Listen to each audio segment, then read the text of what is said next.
Spurgeon here with RevZilla, and in this video we're going to break down the Dainese D-Explorer 2 gloves available at RevZilla.com.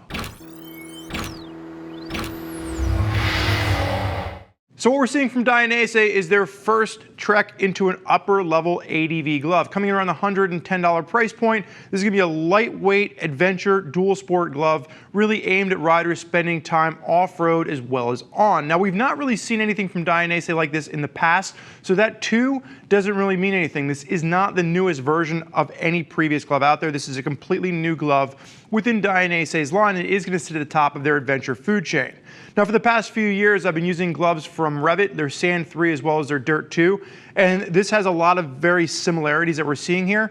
The one thing I would say is this does feel a little bit more lightweight, so probably leaning a little bit more towards the dirt side of ADV and dual sport. Now, as we work our way through this, from a sizing perspective, sizes will range from an extra small up to a 3XL, and it is going to be a European fit. The one thing I will say is that from sizing, I'm typically a 2XL in Dainese. I actually sized down to an extra large in this particular glove because of all the stretch material here. You're able to size down one full size and it fits spot on. Now, again, coming in around the $110 price point, sitting at the top of that ADV dual sport line within Dainese's gloves, and this is going to have 4 different colorways available. So what are we going to see? Let's start with the back of the hand and we'll just go ahead and work our way through. So you have a nylon mesh at the back, neoprene down at the cuff, little Dainese Demon Head logo, and then you're going to start to see the protection come into play. So you're going to have TPR at the back of the palm and then down the fingers as well, and you're going to see it's going to be kind of this splintered diamond pattern TPR, and little colored pops of accents are going to be hidden underneath there. Just a nice finishing touch. The back of the knuckle, or the top knuckle in this rather, is going to be a TPU knuckle. And the only thing I'll say is it is a completely hard knuckle. There's no relief at the back of the hand. Now luckily you're getting a little bit of stretch out of that mesh, so it doesn't bind up too much, but it is going to be a hard knuckle. So you're going to have to get used to that kind of feel. There's not a lot of flex baked in there. Now as we work our way down, you'll notice that you are going to have mesh working its way through the fourchettes, and then you are going to have a little bit of this kind of a neoprene type material here as well. Very comfortable, very soft.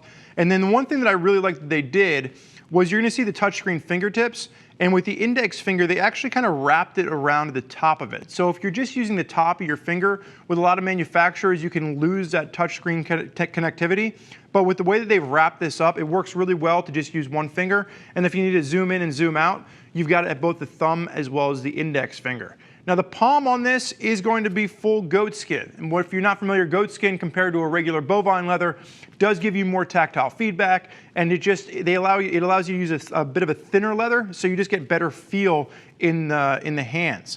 Now nitpick here, one, the palm slider is really just a double layer of leather over a foam pad, so there's no real sliding effect or extra kind of abrasion resistance in the palm with this. It's just that extra piece of leather over top. Now that'll do a good enough job off-road of giving you some padding, but really this is the only pop of reflective that you're going to have on the glove. Now personally, I'm not a big pro or con guy when it comes to reflective either way. It doesn't really bother me two ways to Tuesday.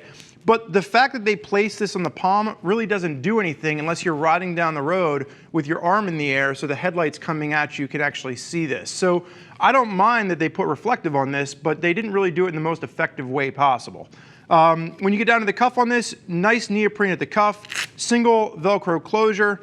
I do like the pull tab. The pull tab makes it easy on, easy off. And then on the left glove, you are going to have a visor wipe at the thumb. So really a nice step into the ADV dual sport world from Dainese.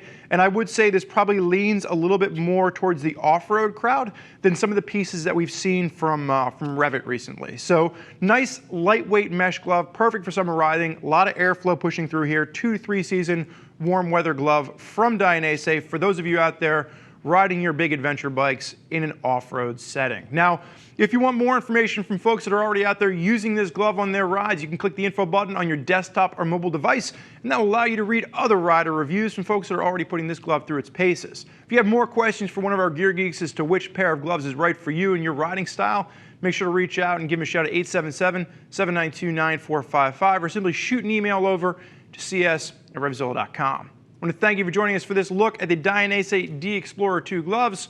I'm Spurge. Enjoy the ride.